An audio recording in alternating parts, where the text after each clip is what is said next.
everybody, put your hands together and welcome and yield the floor to Kim.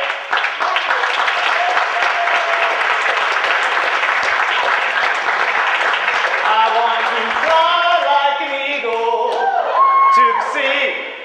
Fly like an eagle, let my spirit carry me. I want to fly like an eagle till I'm free.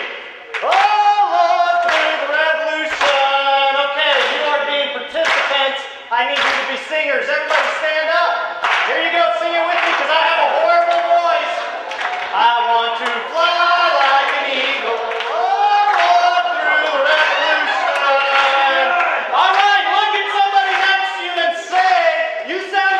O'clock in the afternoon. Look at someone else and say, not so much. All right, have a seat. And by the way, have you guys had a great time at the Hope Conference? Yeah. I love this organization, and I don't know if you knew this, but John Sally's here with us today. That song was going through my mind in 7th grade when I learned the greatest leadership principle and lesson I ever learned in my life.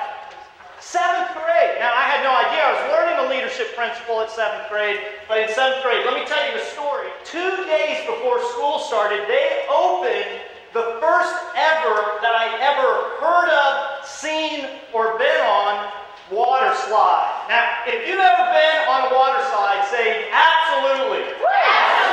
If you've ever been on an old school, now let me explain it, an old school water slide, I'm talking cement water slide, say absolutely. Absolutely. And show your neighbors the scars to prove it, because we've been on those things. But we went up to this water slide, and there were 3 lanes in this water slide.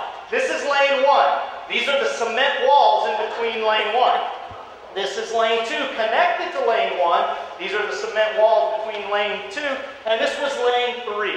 Same thing, walls right here. We were so excited. I mean, water slide, this was a new thing. We never heard of this thing. We were so excited to ride it. We got in lane 1. I was so pumped, ready to go. I sat on my mat, and this was the experience.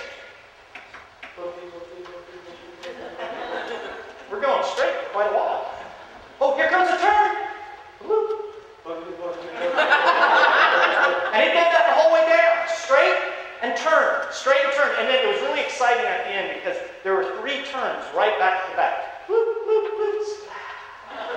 And somebody, I don't know who, had organized and was breaking all the rules, had organized this gigantic train. Now remember, this is years ago when I was in 7th grade and I wasn't that good at math. But in my calculations, this train had to be at least 25 people long. And they needed a couple young kids that didn't know what would happen to them if they rode at the back of the train to be on the back. And so here comes 3 7th graders. Can you think of anybody better to put on the back of the train than 3 7th grade boys? Totally different experience. It was not boogie, boogie, boogie, boogie. It was woo! That's what it felt like right there.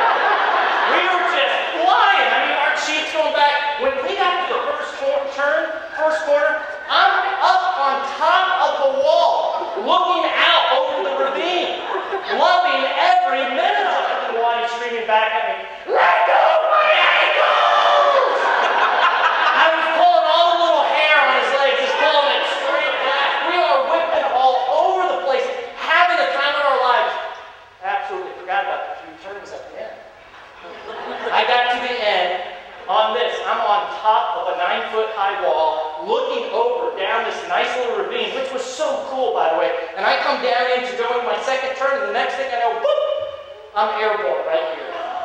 Which would have stayed calm in that situation. I could have pulled up on my mat, cleared lane 2, right into lane 3, and today, you would be singing hero songs without Camp Julian watching. But instead, I freaked and I literally went, ah! And headbutt. It felt like that right there. Seeing the stars and everything flying around my head, I couldn't help but start laughing. I mean, hard. Because I look up and Jonathan Wadi is stuck on his back right up here. Just sitting up there trying to, how do I get up here? And then he started laughing at me and I was like, what in the world is going on? He goes, wait for it. And coming down lane 2, I was like a 450-pound man going, "Get out of the way!" And that, my friends, is where I learned the greatest leadership lesson I've ever learned. I'm going to tell you about it in just a minute. Give a big hand, a round of applause for these people. Thanks for standing. When I first started working with young people, I was so excited. I was so excited to impact students' lives because there are people, adults in my life, that have really impacted my life. And to me, it was like that water slide ride that I was looking forward to. Like, this is going to be the greatest experience. I'm going to impact kids' lives. It's going to be awesome.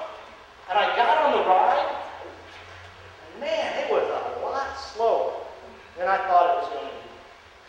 I mean, maybe I was just naive, but I think looking back, I thought, if I just show up, I'm going to impact kids' lives and everything's going to change. It didn't happen that way. And the reason it started going faster wasn't because I was impacting more kids. It was because all the other stuff added to it. It's what I call the management water slide ride. All the paperwork, all the reports, all the reporting I had to do, all my reports to the people that were above me, people telling me what to do, parents I was having to deal with, and all the stuff made the ride pick up steam, but not the way that I wanted it to. Have you ever been there, done that? Say absolutely. Absolutely. And then finally, it was like the end, where I was just flying out of control. And to be honest with you, I felt like this. I really felt like burnt toast, and I was about ready to walk away from something that, looking back, I'm so glad I didn't walk away from it, because it's been so rewarding. But I was ready to walk away because it was just the pressure of all the other stuff, the management stuff, was just bearing me. And I felt like I was on this water slide ride, flying out of control, flying through the air, not knowing what's going on.